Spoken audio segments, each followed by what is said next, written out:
आज 4 दिसंबर का ये ऐतिहासिक दिन हमें आशीर्वाद देता है। सिंधु दुर्ग का ऐतिहासिक किला, मालवण तारकर्ली का ये खूबसूरत किनारा, चारों ओर फैला छत्रपति वीर शिवाजी महाराज का प्रताप, राजकोट फोर्ट पर उनकी विशाल प्रतिमा का अनावरण और आपकी ये हुंकार हर भारतवासी को जोश से भर रही है। आपके लिए ही कहा गया है, चलो चलो नई मिसाल हो, बढ़ो नया कमाल हो, झुको नहीं, रुको नहीं, बढ़े चलो, बढ़े चलो। मैं नौसेना परिवार के सभी सदस्यों को नेवी डे पर विशेष रूप से बधाई देता हूं।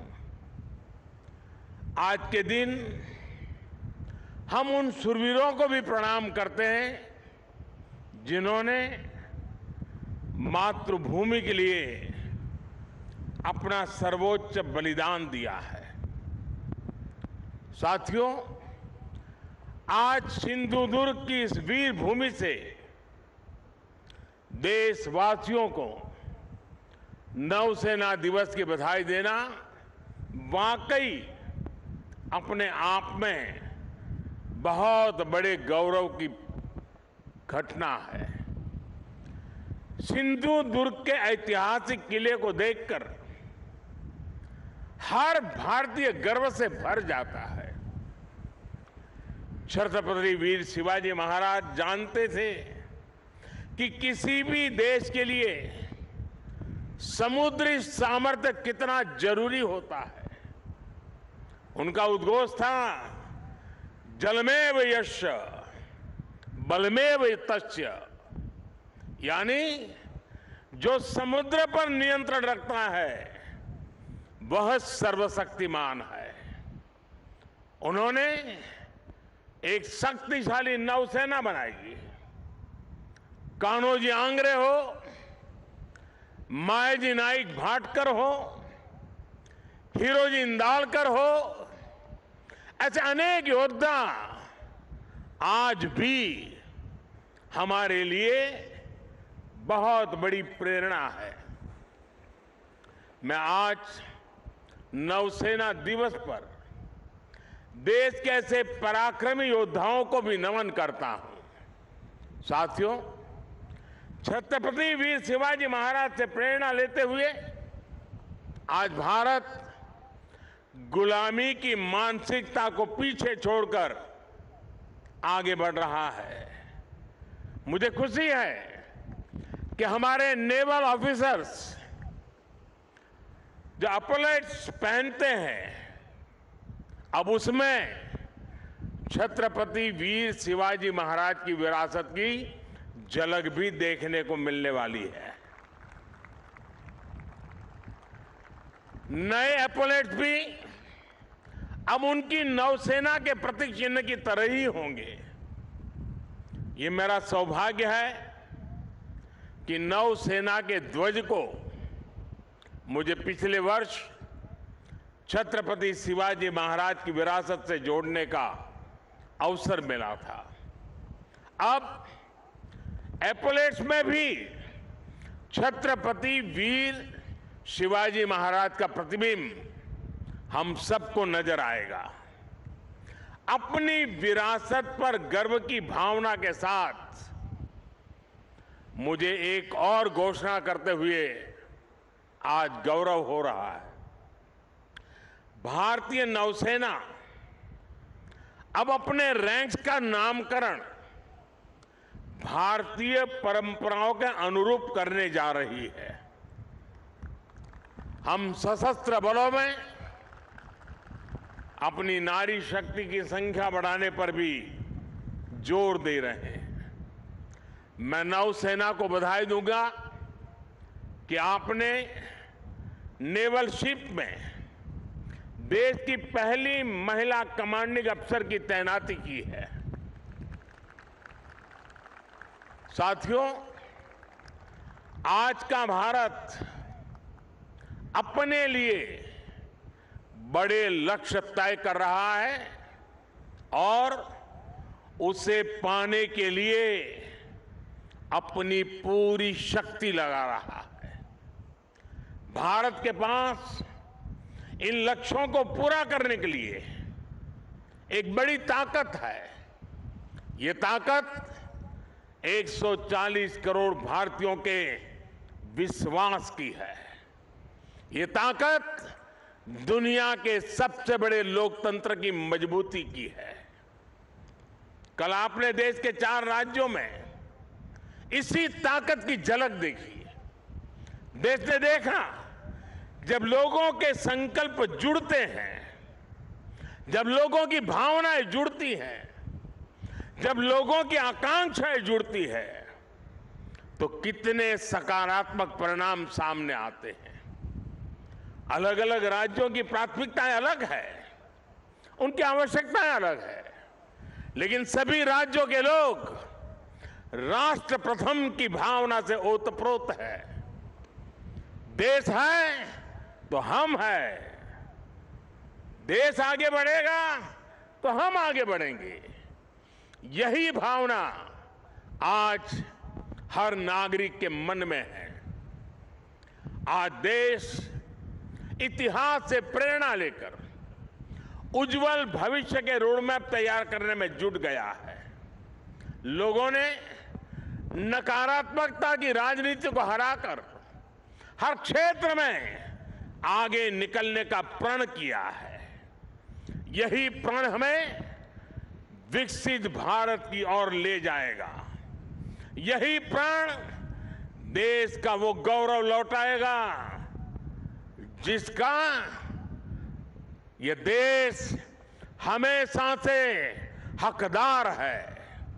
साथियों, भारत का इतिहास सिर्फ 1000 साल की गुलामी का इतिहास नहीं है, सिर्फ हार और निराशा का इतिहास नहीं है। भारत का इतिहास विजय का इतिहास है।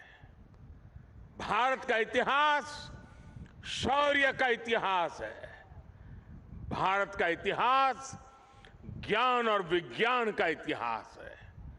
भारत का इतिहास कला और सृजन कौशल का इतिहास है। भारत का इतिहास हमारे सामुद्रिक सामर्थ्य का इतिहास है। सैकड़ों वर्ष पहले जब ऐसी टेक्नोलॉजी नहीं थी, जब ऐसे संसाधन नहीं थे, तब उस जमाने में समंदर को चीरकर हमने सिंधु दुर्ग जैसे कितने ही किले बनवाए। भारत का सामुद्रिक सामर्थ्य हजारों साल पुराना है। गुजरात के लोथल में मिला सिंधु घाटी सभ्यता का पोर्ट आज हमारी बहुत बड़ी विरासत है। एक समय में सूरत के बंदरगाह पर 80 से ज्यादा देशों के जहाज लंगर डालकर रहा करते थे। चोल साम्राज्य ने भारत के इसी सामर्थ्य के बलबूते दक्षिण पूर्व एशिया के कितने ही देशों तक अपना व्यापार फैलाया। और इसलिए जब विदेशी ताकतों ने भारत पर हमला किया तो सबसे पहले हमारी इस शक्ति को निशाना बनाया गया। जो भारत नाव और जहाज बनाने के मशहूर था, उसकी ये कला, ये कौशल, सब कुछ ठप कर दिया गया। और जब हमने समंदर पर अपना नियंत्रण खोया, हमने अपनी सामरिक आर्थिक ताकत भी खो दी। इसलिए आज जब भारत विकसित होने के लक्ष्य पर चल रहा है तो हमें अपने इस खोए हुए गौरव को फिर से पाकर के ही रहना है। इसलिए ही आज हमारी सरकार भी इससे जुड़े हर क्षेत्र पर फोकस करते हुए काम कर रही है।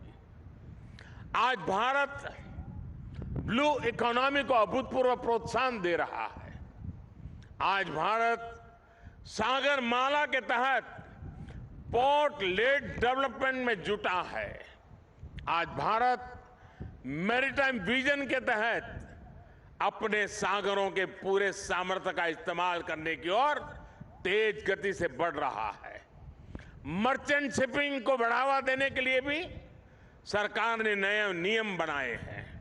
सरकार के प्रयासों से बीते 9 वर्षों में भारत में सी फेरर्स की संख्या में 140% से ज्यादा बढ़ोतरी हुई है।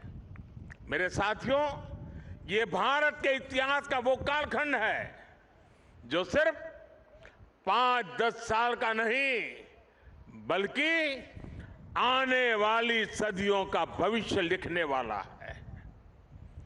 10 वर्ष से भी कम के कालखंड में भारत दुनिया में 10वें नंबर की आर्थिक ताकत से बढ़कर 5वें नंबर पर पहुंच गया है और अब बहुत तेजी से 3रे नंबर की आर्थिक महाशक्ति बनने की तरफ आज भारत अग्रसर है। आज देश विश्वास और आत्मविश्वास से भरा हुआ है। आज दुनिया को भारत में विश्व मित्र का उदय होता दिख रहा है। आज स्पेस हो या फिर समंदर, हर जगह दुनिया को भारत का सामर्थ्य दिख रहा है। आज पूरी दुनिया Bharat, middle east, Europe economic corridor की चर्चा कर रही है। जिस स्पाइस रूट को अतीत में हमने खो दिया था, वो अब फिर से भारत की समृद्धि का सशक्त आधार बनने जा रहा है। आज मेड इन इंडिया की चर्चा पूरी दुनिया में हो रही है। तेजस विमान हो या किसान ड्रोन, यूपीआई सिस्टम हो या फिर चंद्रयान 3, हर जगह, हर सेक्टर में मेड इन इंडिया की धूम है। आज हमारी सेनाओं की अधिकतर जरूरतें मेड इन इंडिया अस्त्र शस्त्र से ही पूरी की जा रही है। देश में पहली बार ट्रांसपोर्ट एयरक्राफ्ट का निर्माण शुरू हो रहा है। पिछले साल ही मैंने कोची में स्वदेशी एयरक्राफ्ट कैरियर आईएनएस विक्रांत को नौसेना में कमीशन किया था। INS Vikrant make in India, आत्मनिर्भर भारत का एक सशक्त उदाहरण है। आज भारत दुनिया के कुछ गिने चुने देशों में है जिसके पास ऐसा सामर्थ्य है। साथियों, बीते वर्षों में हमने पहले की सरकारों की एक और पुरानी सोच को बदला है। पहले की सरकारें हमारे सीमावर्ती और समुद्र किनारे बसे गांवों को, इलाकों को अंतिम गांव मानती थी। हमारे रक्षा मंत्री जी ने अभी उसका उल्लेख भी किया। इस सोच के कारण हमारे तटीय क्षेत्र भी विकास से वंचित रहे। यहां मूल सुविधाओं का अभाव रहा। आज समंदर किनारे बसे हर परिवार के जीवन को बेहतर बनाना केंद्र सरकार की प्राथमिकता है। यह हमारी सरकार है जिसने 2019 में पहली बार फिशरीज सेक्टर के लिए अलग मंत्रालय बनाया। हमने फिशरीज सेक्टर में लगभग 40,000 करोड़ का निवेश किया है। इस वजह से 2014 के बाद से भारत में मछली उत्पादन 80% से ज्यादा बढ़ा है। भारत से मछली का एक्सपोर्ट भी 110% से ज्यादा बढ़ा है। अपने मछुआरों की मदद करने के लिए सरकार हर संभव कोशिश कर रही है। हमारी सरकार ने मछुआरों के लिए बीमा कवर 2 लाख से बढ़ाकर 5 लाख किया है। देश में पहली बार मछुआरों को किसान क्रेडिट कार्ड का भी लाभ मिला है। सरकार फिशरीज सेक्टर में वैल्यू चेन डेवलपमेंट पर भी काफी जोर दे रही है। आज सागरमाला योजना से पूरे समुद्र किनारे में आधुनिक कनेक्टिविटी पर बल दिया जा रहा है। इस पर लाखों करोड़ रुपए खर्च किए जा रहे हैं ताकि समुद्री किनारों में नए उद्योग लगे, नए बिजनेस आए। मछली हो, दूसरा सी फूड हो, इसकी पूरी दुनिया में बहुत अधिक डिमांड है। इसलिए हम सी फूड प्रोसेसिंग से जुड़ी इंडस्ट्री पर बल दे रहे हैं ताकि मछुआरों की आय बढ़ाई जाए। मछुआरे गहरे समंदर में मछली पकड़ सके, इसके लिए वो नावों के आधुनिकीकरण के लिए भी उनको मदद दी जा रही है। साथियों, कोंकण का ये क्षेत्र तो अद्भुत संभावनाओं का क्षेत्र है। हमारी सरकार इस क्षेत्र के विकास के लिए पूरी प्रतिबद्धता के साथ काम कर रही है। सिंधुदुर्ग, रत्नागिरी, अलीबाग, परभणी और धाराशिव में मेडिकल कॉलेज खुले हैं। चिपी हवाई अड्डा शुरू हो चुका है। दिल्ली मुंबई इंडस्ट्रियल कॉरिडोर माड़गांव तक जुड़ने वाला है। यहां के काजू किसानों के लिए भी विशेष योजनाएं बनाई जा रही है। समुद्री तट पर बसे रिहायशों के क्षेत्रों को बचाना हमारी प्राथमिकता है। इसके लिए मैंग्रोव का दायरा बढ़ाने पर बल दिया जा रहा है। केंद्र सरकार ने इसके लिए विशेष मिस्ट्री योजना बनाई है। इसमें मालवन, अचरा, रत्नागिरी, देवगढ़, विजयदुर्ग सहित महाराष्ट्र की अनेक साइट्स को मैंग्रोव मैनेजमेंट के लिए चुना गया है। साथियों, विरासत भी और विकास भी, यही विकसित भारत का हमारा रास्ता है। इसलिए आज यहां इस क्षेत्र में भी अपनी गौरवशाली विरासत के संरक्षण का प्रयास हो रहा है।